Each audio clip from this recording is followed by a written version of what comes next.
To the board, Willie Mims again. I had not intended to come up here because I'd spoke on some things already, but so when I heard the one of the gentlemen talk about uh, bid and lease back and Miss Hanson's concern, you know the contracts contracts and money, people's money, should be scrutinized and checked at all times. Before I came to this school board, uh, I never heard of anything called lease back. It was just straight bids, bid.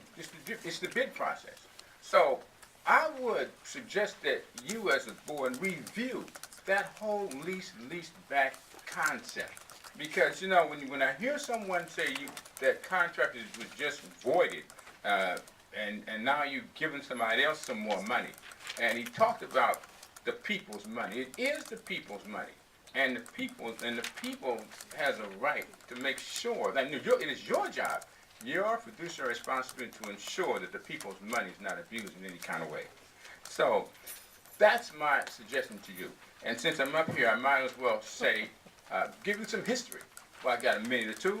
I learned this myself. That statue that's sitting atop the dome of Washington D.C.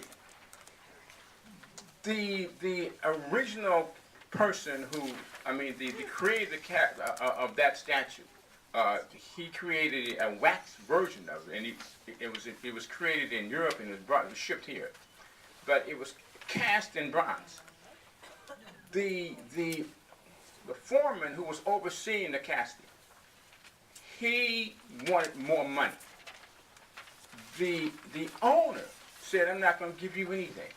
So he said, "I'm not going to do it." And so no one has the ability to separate. See, that statue weighed 15,000 pounds, and it's 19 feet 6 inches. And so it's put together like a puzzle. It's like a jigsaw.